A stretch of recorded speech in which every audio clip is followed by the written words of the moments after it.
नमस्कार दोस्तों, मेरा नाम है अंश और आप देख रहे हैं क्यू एक्सप्लेन यूट्यूब चैनल, जहां हम रोज़ बढ़िया एनीमे को हिंदी में एक्सप्लेन करते हैं। आज की वीडियो में एपिसोड 1 से लेके एपिसोड 4 तक की बर्ज़र्क एनीमे का रिकैप है, जहां बहुत सारे murder and thrill and dark anime है। तो चलिए आप आगे के 4 एपिसोड को आराम से एंजॉय करिए।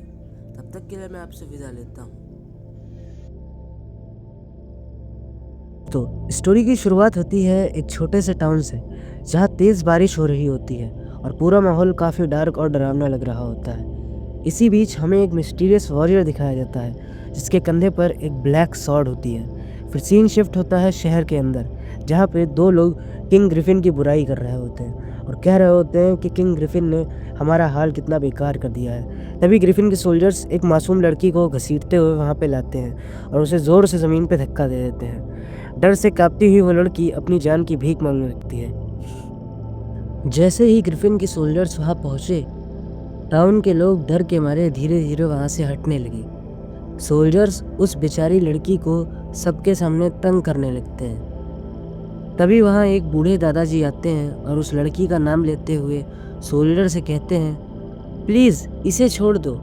लेकिन सोल्जर उन्हें ज़ोर से धक्का देकर ज़मीन पर गिरा देते हैं और उस लड़की को भी मारना शुरू कर देते हैं और सब लोग बस खड़े देखते रहते हैं। हद तो तब हो जाती है जब वो उससे गिरा हुआ जूस भी चाटने पर मजबूर कर देते हैं। लेकिन तभी एक एरो हवा को चीरते हुए आता है और एक सोल्जर को वहीं मार देता है। सब लोग हैरान रह जाते हैं और तब रिवील होता है कि ये और कोई नहीं बल्कि ब्लैक स्वॉर्ड्समैन है। वो बिना रुके एक एक करके सोल्जर्स को ख़त्म करने लगता है। ये सब उस लड़की के दादाजी भी देख रहे होते हैं। तभी एक सोल्जर गुस्से में लड़की का गला पकड़कर धमकी देता है, पर अगले ही पल एक और एरो उस सोल्जर को भी ख़त्म कर देता है। ब्लैक स्वॉर्ड्समैन बाकी सोल्जर्स को टॉर्चर करते हुए कहता है, अपने लीडर ग्रिफिन को बोल देना ब्लैक स्वॉर्ड्समैन आ चुका है। इतने में पीछे से एक सोल्जर चुपचाप से उस पर अटैक करता है, लेकिन ब्लैक स्वॉर्ड्समैन एक ही वार में उसे 2 टुकड़ों में काट देता है और फिर वहाँ से चला जाता है। बाद में एक बचा हुआ सोल्जर जाकर अपने मिनिस्टर को ब्लैक स्वॉर्ड्समैन के बारे में बताता है और ये बात एक अपर क्लास मिनिस्टर भी सुन लेता है, जो मुस्कुराते हुए कहता है, आखिर वो आ ही गया। सीन फिर शिफ्ट होता है ब्लैक स्वॉर्ड्समैन पर, जहाँ उसका टैटू अचानक ग्लो करने लगता है और उससे अजीब अजीब साए नज़र आने लगते हैं। ये देखकर वो थोड़ा टेंस हो जाता है और उसे अपनी तलवार मजबूती से पकड़ देता है और धीरे धीरे से कहता है एक नाम, ग्रिफिन। अगले मूवमेंट पे ही हमें ग्रिफिन भी दिखाया जाता है। ब्लैक स्वॉर्ड्समैन उससे इतना चिढ़ता था कि वो उस पर अटैक कर देता है, लेकिन कुछ होता नहीं, क्योंकि ये उसकी सिर्फ एक इमेजिनेशन थी या सपना था। अब सीन शिफ्ट होता है जहाँ ब्लैक स्वॉर्ड्समैन थका हुआ ज़मीन पर लेटा हुआ होता है। वो धीरे से पास के महल की तरफ देखता है। तभी वहाँ से अचानक तेज़ चीखने की आवाज़ आने लगती है, जैसे कोई दर्द में चिल्ला रहा हो। सीन शिफ्ट होता है एक बड़े मिनिस्टर पर, जो खाना खाते हुए एक छोटे मिनिस्टर पर गुस्से से चिल्ला रहा होता है। छोटा मिनिस्टर घबरा कर अपनी सफाई देने लगता है, लेकिन जैसे ही बड़ा मिनिस्टर उठकर अपने हाथ पोंछने लगता है, तब उसका असली चेहरा रिवील होता है। आधा इंसान और आधा सांप जैसा डरावना रूप। वो ठंडी आवाज़ में कहता है, चाहे कुछ भी करना पड़े, लेकिन ब्लैक स्वॉर्ड्समैन को पकड़ना ही पड़ेगा। इसके बाद वो अपनी आर्मी को लेकर सीधा ब्लैक स्वॉर्ड्समैन पर अटैक करने निकल पड़ता है और अपनी बेरहमी दिखाते हुए वो उस छोटे मिनिस्टर को भी आग में फेंक देता है, जिससे वो तुरंत मर जाता है। थोड़ी देर बाद वहाँ ब्लैक स्वॉर्ड्समैन की एंट्री होती है। वो दूर से ही अपने एरोस चलाकर 2 सीन सोल्जर्स को गिरा देता है और फिर अपनी तलवार के साथ बैटलफील्ड में उतर जाता है। अब शुरू होती है एक ज़बरदस्त फाइट ब्लैक स्वॉर्ड्समैन और उस स्नेक मैन मिनिस्टर के बीच। स्नेक मैन अपनी पूंछ से तेज़ वार करता है और ब्लैक स्वॉर्ड्समैन को ज़ोर से दूर फेंक देता है। उसका शरीर धीरे धीरे एक ह्यूमन स्नेक मॉन्स्टर में बदल जाता है, जिसके पैर भी किसी डायनासोर जैसे लगते हैं। ब्लैक स्वॉर्ड्समैन के लिए अब उसे हराना बहुत मुश्किल हो जाता है। वो बार बार ज़मीन पर गिर रहा होता है, वो बार बार पछाड़े खा रहा होता है। ब्लैक स्वॉर्ड्समैन थक जाता है और गहरी सांसें भी ले रहा होता है। वो अपनी तलवार तक हाथ बढ़ाता है, लेकिन स्नेक मैन अपनी पूंछ से उसे रोक लेता है और उसे पकड़कर अपने मुंह के पास ले आता है और उसे अनाप शराब बातें कहता है। लेकिन उसी पल ब्लैक स्वॉर्ड्समैन एक परफेक्ट टाइमिंग पकड़ देता है और अपने हाथ में छुपे कैनन से सीधा उस मॉन्स्टर पर फायर कर देता है। मॉन्स्टर नीचे गिर जाता है और ब्लैक स्वॉर्ड्समैन तुरंत अपनी तलवार उठाकर उसे 20 से 2 टुकड़ों में काट देता है। उसके बाद स्नेक मॉन्स्टर बहुत ज़्यादा तड़पता है, पर वो हल्की सी हंसी दिखाते हुए ब्लैक स्वॉर्ड्समैन कहता है, मैं कोई और नहीं, मैं वही गट्स हूँ। मरते हुए स्नेक मैन उसके टैटू को देखकर उसे पहचान लेता है और ब्लैक स्वॉर्ड्समैन वहाँ से चुपचाप हंसकर चला जाता है। आखिरी सीन में हमें एक अननोन सुनसान जगह दिखाई देती है, जहाँ पर 2 सोल्जर्स आपस में फाइट करते नज़र आते हैं। उनमें से एक सोल्जर अचानक मुस्कुराता है और दूसरे पर जोर का वार करता है। और इसी मिस्टीरियस मूवमेंट के साथ एपिसोड 1 यहीं ख़त्म हो जाता है। अब बर्ज़र्क एपिसोड 2 एक्सप्लेन इन हिंदी। तो दोस्तों, एपिसोड की शुरुआत में हमें एक भयानक बैटलफील्ड दिखाई जाती है, जहाँ पर एक पावरफुल वॉरियर सभी सोल्जर को आसानी से हरा रहा होता है। उसने हैवी मेटल आर्मर पहना हुआ होता है और उसकी स्ट्रेंथ इतनी ज़्यादा होती है कि कोई भी सोल्जर उसके सामने खड़े होने की हिम्मत नहीं करता।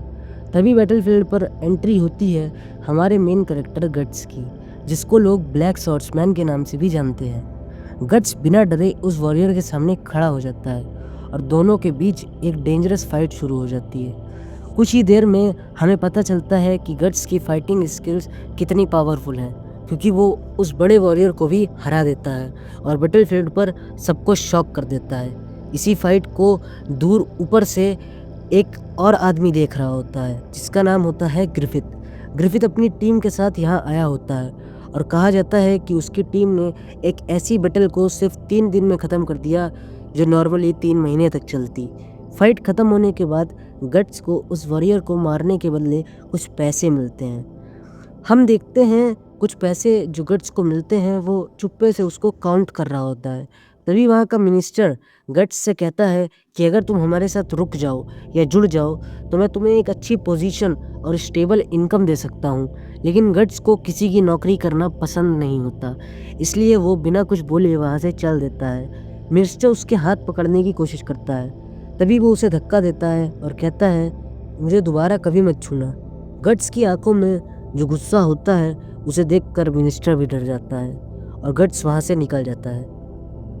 अब जब गट्स रास्ते से जा रहा होता है, तभी ग्रिफिथ की टीम के कुछ सोल्जर्स उसे देख लेते हैं। वो आपस में बात करते हैं कि ये वही सोल्जर है जिसने आज उस पावरफुल वॉरियर को हरा दिया था। उनमें से एक सोल्जर कहता है कि इसके पास पैसे भी होंगे, क्यों ना इसे लूट लिया जाए। वो ग्रिफिथ से परमिशन मांगते हैं और ग्रिफिथ कहता है, जो तुम्हें ठीक लगे वो करो। तब वो सोल्जर्स घोड़ों पर बैठकर गट्स पर अटैक करने निकल पड़ते हैं, लेकिन ग्रिफिथ की टीम की एक फीमेल वॉरियर उन्हें वार्न करती है। वो कहती है कि अगर उसने इतने पावरफुल वॉरियर को हरा दिया है तो तुम लोग उसके सामने टिक नहीं पाओगे। लेकिन सोल्जर्स उसकी बात नहीं मानते और गट्स पर अटैक कर देते हैं। सीन शिफ्ट होता है और गट्स की तरफ, जो दूर से ही खतरे को महसूस कर लेता है। कुछ ही पल में घोड़ों पर सवार सोल्जर उस पर अटैक कर देते हैं, लेकिन गट्स एक एक करके सोल्जर्स को हरा देता है। फाइट के दौरान उसे चोट भी लगती है, फिर भी वो हार नहीं मानता और हर सोल्जर को ज़मीन पर गिरा देता है। ये सब देखकर ग्रिफिथ अपनी टीम की एक वॉरियर को ऑर्डर देता है कि वो जाकर गट्स से लड़े। यहीं पर हमें उस वॉरियर का नाम पता चलता है, कास्का। कास्का बैटलफील्ड में एंट्री लेती है और गट्स के सामने खड़ी हो जाती है। हम देखते हैं कास्का ने दूर से ही उसके ऊपर एक एरो भी फायर किया था, जो उसके हाथ पे लग गया होता है, जिसे वो निकालता है और फिर दोनों के बीच एक फाइट चालू हो जाती है। फाइट के दौरान जब गट्स कास्का का हेलमेट हटा देता है, तब उसे पता चलता है कि वो एक लड़की है। इसके बाद गट्स उस पर अटैक करने की जगह सिर्फ उसके अटैक डॉज करता है और धीरे धीरे से उसे गिरा देता है। जब गट्स कास्का को मारने ही वाला होता है तभी अचानक ग्रिफिथ बैटलफील्ड में एंट्री लेता है और एक भाला फेंककर कास्का को बचा लेता है। अब ग्रिफिथ गट्स को चैलेंज करता है और दोनों के बीच में एक 1-on-1 फाइट शुरू हो जाती है। फाइट के दौरान ग्रिफिथ बहुत काल्मली गट्स के अटैक को डॉज करता है और फिर एक परफेक्ट मूवमेंट पर वो एक ऐसा अटैक करता है जो सीधा गट्स की चेस्ट में लगता है। इस अटैक के बाद गट्स धीरे धीरे बेहोश होने लगता है और आखिरकार ज़मीन पर गिर जाता है। ग्रिफिथ की टीम के सोल्जर्स जीत के लिए जश्न मनाने लगते हैं, लेकिन ग्रिफिन गट्स को मरने नहीं देता। वो उसे अपने कैंप में ले जाता है। यहीं पर हमें गट्स का एक डिस्टर्बिंग नाइटमेयर दिखाया जाता है, जहाँ वो अपने बचपन की कुछ भयानक यादें देख रहा होता है। उसके सपने में एक खूनी डीमन जो रेड कलर का होता है और स्केलेटन जैसे क्रिएचर उस पर अटैक करते हुए दिखाए जाते हैं। फिर हम देखते हैं कि वहाँ पे गट्स के ऊपर वो अटैक करता है। गट्स उसे सारे अटैक डॉज भी कर रहा होता है सपने में। फिर वो एक आदमी से मदद मांगता है, पर वो आदमी कहता है मुझे तो तुमने ही मारा था ना, अब मैं तुम्हारी मदद कैसे करूं? और वो खड़ा हो जाता है। फिर हम देखते हैं कि वो सोल्जर गट्स को दबोच लेता है एंड उसे बहुत ज़्यादा टॉर्चर भी करने लगता है। फिर सारे स्केलेटन भी वहाँ पे हमें दिखाए जाते हैं। ये मीम तो आपने कहीं ना कहीं देखी ही होगी। फिर सीन शिफ्ट होता है हमारे आज के प्रेजेंट पे। फिर हम देखते हैं कि गट्स कैंप में पड़ा हुआ है और कास्का उसकी बॉडी को गर्म या वार्म करने की कोशिश कर रही होती है ताकि वो जिंदा रहे। कुछ देर बाद जब गट्स होश में आता है तो उसकी मुलाकात फिर से ग्रिफिथ से होती है। ग्रिफिथ उससे कहता है कि ये रही तुम्हारी स्वॉर्ड, और वैसे भी इतनी हैवी स्वॉर्ड कोई और चला भी नहीं सकता। हाँ, पर स्वॉर्ड अच्छी तो है। इसके बाद ग्रिफिथ उसका नाम भी पूछता है। वो अपना नाम उसे बताता है कि मेरा नाम गट्स है। इसके बाद ग्रिफिथ गट्स को अपने साथ कहीं चलने के लिए कहता है। गट्स तैयार होता है और उसके पीछे पीछे चलने लगता है। इसके बाद ग्रिफिथ गट्स को अपनी टीम के बारे में बताता है। वो पूछता है, गट्स ग्रिफिथ से कहता है कि ये सब मुझे ऐसे घूर क्यों रहे हैं? तब ग्रिफिथ कहता है, हाँ, तुम हमारा नाम तो जानते नहीं होगे, पर मैं तुम्हें बता दूं, हम हैं बैंड ऑफ हॉक। फिर ग्रिफिथ कहता है कि हम यहाँ पे एक 3 महीने के मिशन को 3 दिन में ख़त्म करने वाले आए थे। गट्स कहता है, हाँ, मैंने भी ऐसा कुछ सुना तो था, आप पर देख आज पहली बार रहा हूँ। फिर हम देखते हैं कि ग्रिफिथ गट्स को अपनी टीम ज्वाइन करने का ऑर्डर देता है या ऑफर देता है। उसने गट्स की फाइटिंग स्किल्स खुद अपनी आंखों से देखी थी, इवन फील भी करी थी। हालांकि वो ग्रिफिथ को हरा नहीं पाता, पर गट्स ने कास्का जैसी वॉरियर को हराया था, तभी वो उससे ज्वाइन करने के लिए ऑफर देता है। लेकिन गट्स सीधा मना कर देता है। जैसा कि हमने स्टार्टिंग में ही देखा था, उसे नौकरी करना पसंद नहीं, तभी वो मना कर देता है। वो किसी के अंडर में काम करना नहीं चाहता। तब ग्रिफिथ एक डील प्रपोज करता है। वो कहता है कि अगर गट्स उसे फाइट में हरा देता है तो वो फ्री रहेगा, लेकिन अगर ग्रिफिथ जीत गया तो गट्स को उसकी टीम ज्वाइन करनी होगी। गट्स इस चैलेंज को एक्सेप्ट कर लेता है और अपनी स्वॉर्ड निकाल लेता है। ग्रिफिथ भी अपनी स्वॉर्ड निकालता है और दोनों एक दूसरे के सामने खड़े हो जाते हैं। जैसे ही दोनों स्वॉर्ड टकराने की आवाज़ आती है, यहीं पर एपिसोड खत्म हो जाता है। Berserk episode 3 explained in Hindi. Episode start होता है एग्जैक्टली वहीं से जहां पिछला एपिसोड खत्म हुआ था।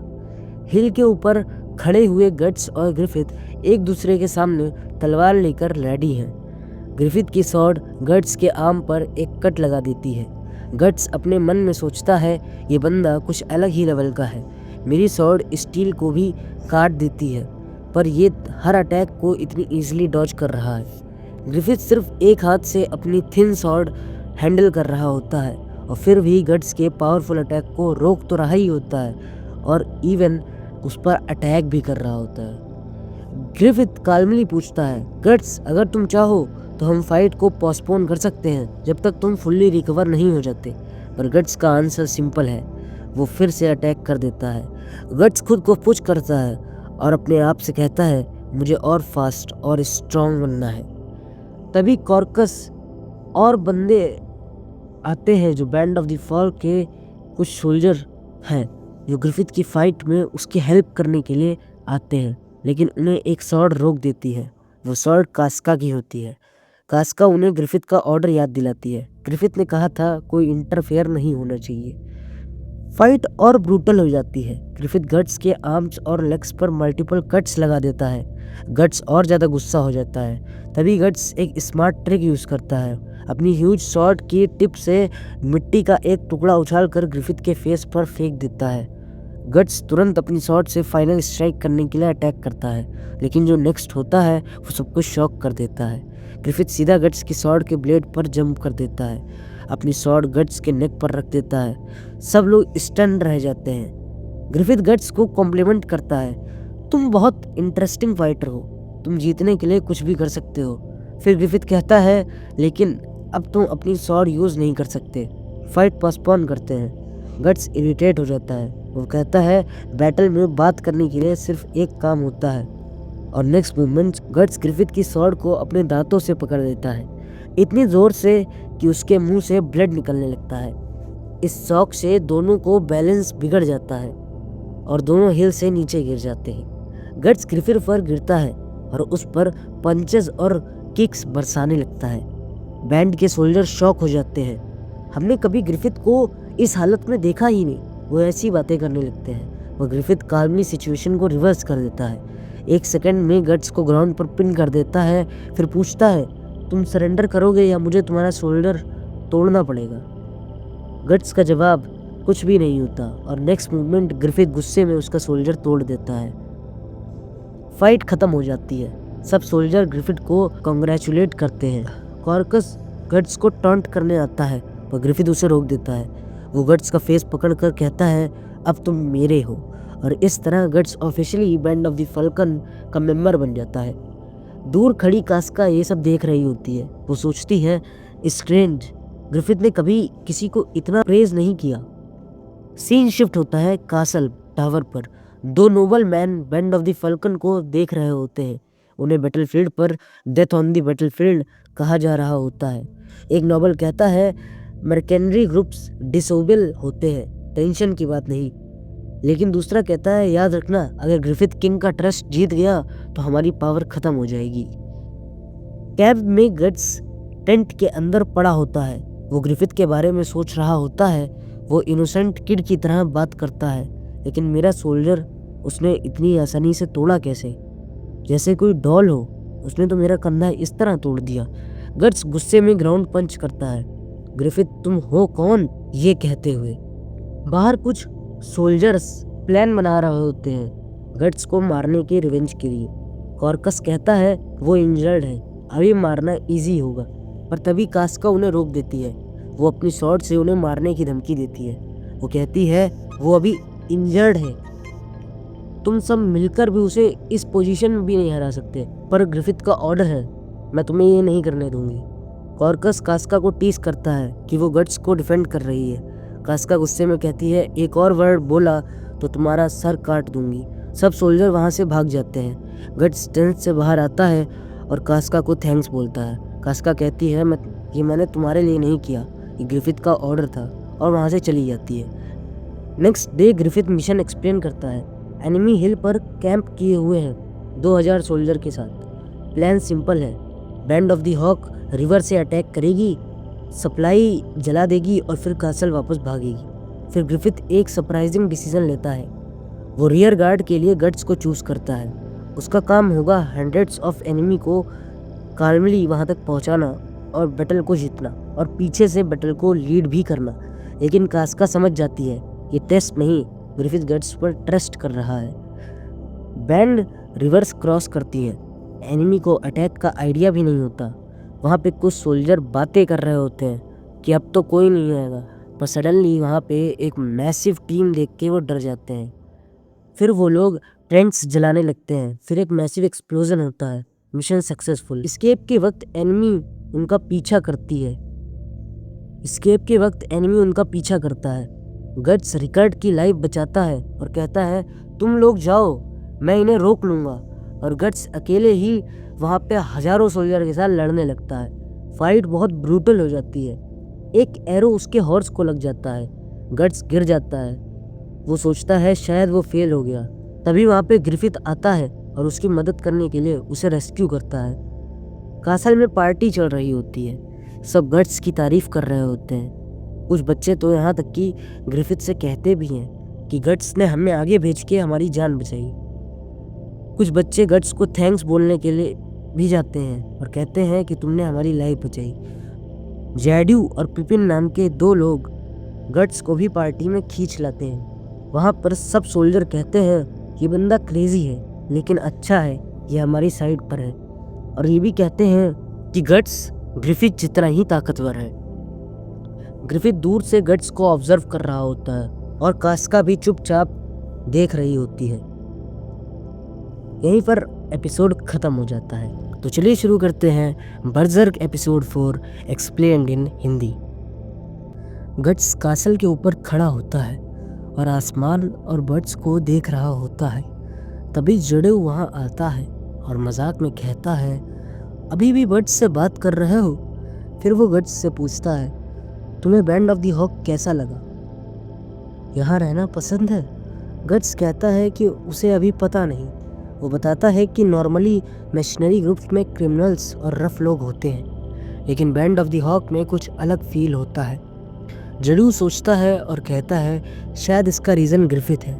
सब लोग ग्रिफिथ को एडमायर करते हैं और बिलीव करते हैं कि उसके साथ रहकर वो कुछ बड़ा अचीव कर सकते हैं। हाँ, उनकी लाइफ डेंजरस है, रोज़ ब्लडी बैटल्स होती हैं, लेकिन फिर भी सबको लगता है कि जब तक वो इस बंदे का पार्ट है या इस बैंड का पार्ट है, वो नॉर्मल लोगों की तरह जी सकते हैं। गट्स फिर जड़ू से पूछता है ग्रिफिथ एक्चुअली कैसा इंसान है?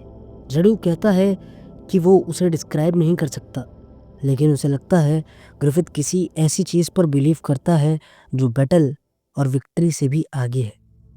गट्स पूछता है किस चीज़ पर? जड़ू स्माइल करके कहता है हर चीज़ पर। उसके बाद कास्का वहाँ आती है और गट्स को बताती है कि ग्रिफिथ उससे मिलना चाहता है। गट्स ग्रिफिथ को एक वेल के पास पाता है। ग्रिफिथ नहा रहा होता है और कैजुअली गट्स को ज्वाइन करने को कहता है। गट्स मना कर देता है, लेकिन ग्रिफिथ उस पर पानी फेंक देता है और दोनों मजाक में एक दूसरे पर पानी फेंकने लगते हैं। थोड़ी देर बाद गट्स ग्रिफिथ के गले में एक स्ट्रेंज नेकलेस नोटिस करता है। ग्रिफिथ बताता है कि इसका नाम बेहलेट है। इसे एग ऑफ द किंग कहा जाता है।